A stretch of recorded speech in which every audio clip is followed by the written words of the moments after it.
Hello my beautiful souls, welcome back to my channel. आज की reading में हम देखने वाले हैं कि आपके और आपके पार्टनर की करंट फीलिंग्स क्या हैं एक दूसरे के लिए। आज के दिन में आप दोनों एक दूसरे के लिए क्या फील कर रहे हैं, क्या सोच रहे हैं।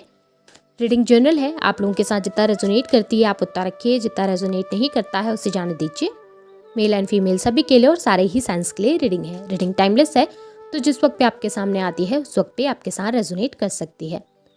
तो चलिए स्टार्ट करते हैं। हाईलाइटेड साइंस बता दूं, सबसे पहले आपके साइंस बता देती हूँ। आप एयर साइन के हो सकते हैं, Gemini, Libra, Aquarius. Fire sign के हो सकते हैं, एरीज, लियो, सैजिटेरियस। आप लोगों के लिए नंबर 5 मई मंथ इंपॉर्टेंट हो सकता है, नंबर 9 सितंबर मंथ इंपॉर्टेंट हो सकता है, नंबर 4 अप्रैल मंथ भी इंपॉर्टेंट हो सकता है। अब अगर आपके पार्टनर के साइंस देखूं तो उनके लिए अर्थ साइन मिला है टॉरस, वर्गो, कैप्रिकॉर्न। एयर साइन मिला है जेमिनी, लिब्रा, एक्वेरियस और फायर साइन मिला है एरीज, लियो, सैजिटेरियस। आपके पार्टनर के लिए वाटर साइन भी है, कैंसर, स्कॉर्पियो, पाइसिस। और नंबर 2 भी आप लोगों के लिए इंपॉर्टेंट हो सकता है, फैब मंथ इंपॉर्टेंट हो सकता है और नंबर 6 जून मंथ भी इंपॉर्टेंट हो सकता है। तो चलिए स्टार्ट करते हैं, देख लेते हैं आप दोनों की एनर्जीज एक दूसरे के लिए क्या है। सबसे पहले आपकी एनर्जीज से देख लेते हैं। यहाँ पे मुझे आपकी एनर्जीज में दिखाई दे रहा है कि आप ना चीज़ों को लेकर थोड़ा परेशान है, स्पेशली आपके पार्टनर के बिहेवियर को लेकर आप थोड़ा सा परेशान दिखाई दे रहे हैं।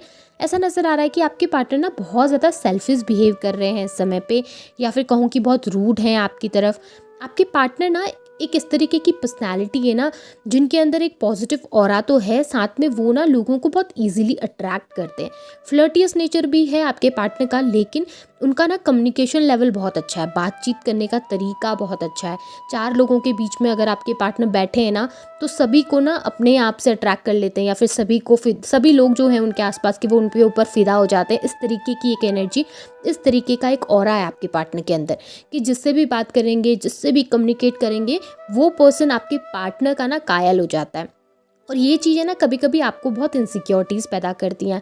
कभी कभी आप बहुत इनसिक्योर हो जाते हैं इन सब चीज़ों की वजह से। आपको ऐसा लगता है कि आपके पार्टनर का ये जो नेचर है कभी कभी इतना ज़्यादा ओवर हो जाता है कि आपके पार्टनर ना लोगों के लिए इतना सब कुछ करते हैं, इतना सब कुछ कम्युनिकेट कर लेते हैं लोगों के साथ, इतना सब कुछ बोल लेते हैं लोगों के साथ, कि वो सब चीज़ें तो वो आपके लिए भी नहीं करते, उतना सब कुछ तो वो आपको भी नहीं दे पाते। और इसी चक्कर में आप लोगों के बीच में काफ़ी गलतफहमियाँ भी पैदा होती हैं, काफ़ी मिसअंडरस्टैंडिंग्स क्रिएट होती हैं। और आप अपने पार्टनर के इस बिहेवियर को काफ़ी बार आपने कम्युनिकेट किया होगा अपने पार्टनर के साथ, कि वो इस आदत को सुधारें या फिर संभलने की कोशिश करें या थोड़ा सा चेंज करने की कोशिश करें, क्योंकि ये चीज़ें आपको अनकंफर्टेबल करती हैं जब आपके पार्टनर दूसरे लोगों के साथ फ्रेंडली हो जाते हैं आपको छोड़कर। क्योंकि यहाँ पे ऐसा दिख रहा है थर्ड पार्टी सिचुएशन भी आप लोगों के बीच में है, और आपके पार्टनर का जो ये चंचल व्यवहार है, जो ये चंचल नेचर है, वो आपको बहुत ज़्यादा कभी कभी अनकंफर्टेबल करता है, या उस नेचर की वजह से कभी कभी आपको प्रॉब्लम फेस करनी पड़ती है। क्योंकि आपके पार्टनर ना आपके लिए स्टैंड नहीं लेते, आपके लिए वर्क नहीं करते, और आपकी जगह वो लोगों के लिए बहुत कुछ करते हैं, लोगों के लिए स्टैंड लेते हैं, लोगों के लिए वर्क करते हैं। और इस वक्त पे तो मुझे ऐसा दिख रहा है ये जो मैनिपुलेटिव बिहेवियर आपके पार्टनर का है वो आपको बहुत तकलीफ दे रहा है, या फिर आपके पार्टनर का ये जो व्यवहार है, खुद को ही प्योरिटी में रखना, खुद को ही देखना, अपने आसपास के लोगों को खुश रखना जबकि आपके बारे में ना सोचना, ये सब चीज़ें ना आपके पार्टनर को बहुत परेशान करती हुई डेफिनेटली यहाँ पे दिखाई दी है।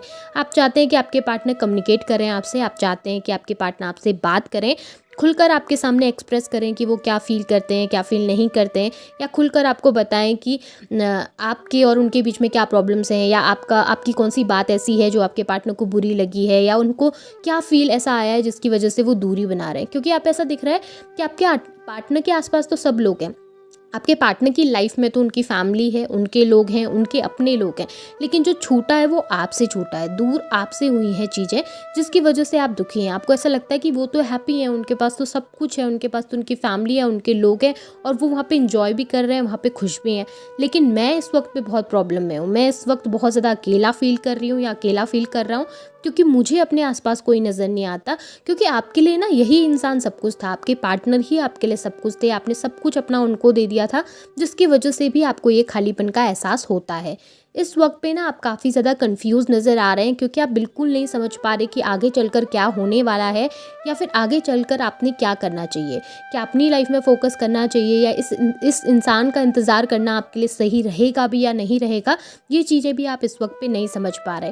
क्योंकि ऐसा हो गया ना आपके लिए सिचुएशन कि आपके पार्टनर तो कुछ वर्क ही नहीं कर रहे हैं आपके लिए, जबकि आप इतना ट्राई भी कर रहे हैं तो वो आपको इग्नोर कर रहे हैं। तो आप बहुत अनकंफर्टेबल हैं, आप बिल्कुल नहीं समझ पा रहे, और बहुत कंफ्यूज्ड भी हैं कि आगे करना क्या चाहिए आपने।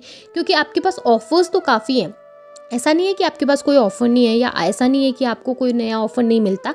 डेफ़िनेटली आपकी लाइफ़ में भी बहुत सारे लोग आते हैं आपको ऑफ़र देके, लेकिन आप हर एक इंसान को रिजेक्ट करते हैं सिर्फ़ इस पर्सन के लिए, सिर्फ़ एक इस इंसान के लिए। लेकिन ये एक ऐसा इंसान है जो आपको समझना नहीं चाह रहा इस समय पे। अब अगर आपके पार्टनर की एनर्जीज देखूं तो मुझे ऐसा नज़र आ रहा है ना कि आपके पार्टनर ने ना आपको लेकर एक माइंडसेट तैयार करके रख लिया है। उन्होंने अपने माइंड में ये सोच लिया है कि सिचुएशन आपकी तरफ से ख़राब हुई, आपने नहीं समझा, आपने नहीं अंडरस्टैंड किया, आपने बहुत ज़्यादा जल्दी उनको जज कर लिया, या फिर आपकी किसी बात की वजह से उनको हर्ट हुआ है। यहाँ पे आपके पार्टनर ना ज़्यादातर आपको ब्लेम करते हुए मुझे दिखाई दे रहे हैं। ऐसा नज़र आ रहा है कि वो चीज़ों के लिए, सिचुएशंस के लिए, या फिर जो भी चीज़ें हुई हैं आप दोनों के बीच में ख़राब, उस चीज़ के लिए वो आपको ब्लेम कर रहे हैं। उनको ऐसा लग रहा है कि आप नहीं समझ पाए, आप उनकी सिचुएशन को नहीं समझते हैं, जबकि उनके ऊपर रिस्पॉन्सिबिलिटीज़ भी हैं, उनके ऊपर जिम्मेदारियाँ भी हैं, उनको बाकी लोगों को भी देखना होता है, सोसाइटी में भी देखना होता है कि क्या है, फैमिली को भी संभालना पड़ता है। जबकि आपके ऊपर तो ऐसा कुछ था भी नहीं, फिर भी आप नहीं समझ पाए उनकी सिचुएशन को, या फिर भी आपने अंडरस्टैंड नहीं किया। आप बस डिमांड रखते रहे, आप बस कंट्रोल करते रहे, जबकि आप उनको समझना ही नहीं चाहते थे।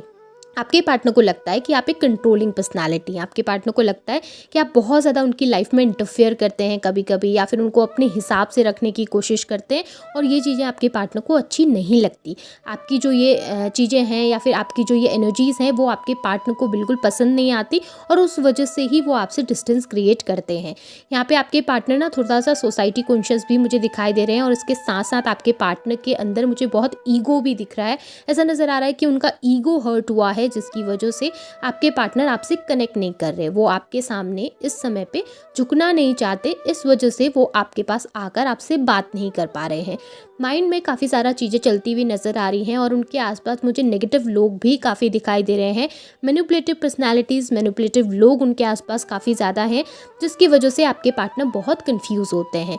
और जो ना जिनसे ये गाइडेंस लेते हैं, या फिर इनके घर के जो बड़े हैं जिनसे ये पूछते हैं आपकी सिचुएशन के बारे में, वो भी इनको गलत सलाह देते हैं, जिसकी वजह से आपके पार्टनर के माइंड में हमेशा कन्फ्यूजन बनी रहती है, या फिर कहूँ कि आपके पार्टनर के माइंड में कभी क्लियरिटी नहीं आ पाती। क्योंकि जिन लोगों के साथ ये है वो लोग भी काफ़ी ज़्यादा नेगेटिव इफेक्ट डालते हैं आपके पार्टनर के ऊपर। ये जो थर्ड पार्टी है ना, काफ़ी मैनिपुलेट करती हैं आपके पार्टनर को, जिसकी वजह से आप दोनों के रिलेशनशिप में काफ़ी प्रॉब्लम्स आ रही हैं। और आपके जो पार्टनर हैं वो तो इतने ईगोस्टिक हैं कि अगर किसी ने इनका ईगो बूस्ट कर दिया, या किसी ने इनकी गलती को अगर सही बता दिया, तो आपके पार्टनर उसी पर्सन के साथ रहना ज़्यादा प्रेफर करते हैं। लेकिन एक चीज़ ज़रूर है कि आपके पार्टनर डेफिनेटली आपको मिस कर रहे हैं, आपके बारे में सोच रहे हैं, आपको याद भी करते हैं। ऐसा बिल्कुल नहीं है कि वो आपको सोचते नहीं है, या आपको याद नहीं करते, या आपको पूरी तरीके से भूल गए हैं। भले आपके पार्टनर कितना भी कोशिश करें लाइफ में आगे बढ़ने की, अपनी लाइफ में फोकस करने की, खुद को डिफेंड करने की, या खुद के लिए डिफेंसिव प्ले करने की, बट उस बीच भी आपके पार्टनर डेफिनेटली आपके बारे में सोचते ज़रूर हैं। क्योंकि आपके साथ उनके जो भी मोमेंट्स हैं, या फिर जो भी पल उन्होंने आपके साथ बिताए हैं, वो उनके लिए भी उतने ही खास हैं जितने वो पल आपके लिए खास होते हैं। क्योंकि वो जो बॉन्ड आपके बीच में था ना, वो बॉन्ड उनको किसी दूसरे पर्सन के साथ कभी फील नहीं होता। वो बॉन्ड वो किसी दूसरे पर्सन के साथ उस तरीके से नहीं जी पाते जिस तरीके से वो आपके साथ जिया करते थे। सो यहाँ पे डेफिनेटली मिसिंग एनर्जी तो ज़रूर है, पर आपके पार्टनर के आसपास नेगेटिविटी मुझे बहुत दिख रही है। आपके पार्टनर का नेचर भी काफ़ी नेगेटिव है, काफ़ी ईगोस्टिक है, और सेल्फ ऑब्सेस्ड आपके पार्टनर ज़्यादा दिखते हैं। अपनी गलती मान नहीं पाते, और अपनी गलती के लिए वो आपको ज़्यादा ब्लेम करते हैं, ताकि वो सेफ प्ले कर सकें, ताकि उनको लोगों के सामने झुकना ना पड़े, ताकि उनको सोसाइटी में ना झुकना पड़े, या फिर सोसाइटी के सामने वो गलत साबित ना हो जाए। इस वजह से वो चीज़ों के लिए और सिचुएशन के लिए, जो भी गलत चीज़ें हुई हैं, गलत सिचुएशन हुई है, गलत चीज़ें हो रही हैं, उस चीज़ के लिए आपके पार्टनर आपको ही यहाँ पर ब्लेम करते हुए मुझे ज़्यादा दिखे हैं। और शायद इसी वजह से हो सकता है कि आप भी अपने पार्टनर के नेचर को नहीं समझ पा रहे, क्योंकि आपके पार्टनर का ये डुअल नेचर जो है वो आपको भी कंफ्यूज बहुत ज़्यादा कर रहा है।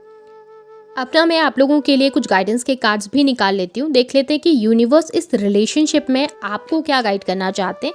आपने क्या करना चाहिए इस रिलेशनशिप में ग्रोथ के लिए, या फिर ऐसा क्या करें कि इस रिलेशनशिप में आपको जस्टिस मिल सके। ओके, सो यहाँ पे यूनिवर्स आपसे कहते हैं कि चीज़ों को ना लेट गो करना सीखो, चीज़ों को कुछ समय के लिए छोड़ना सीखो।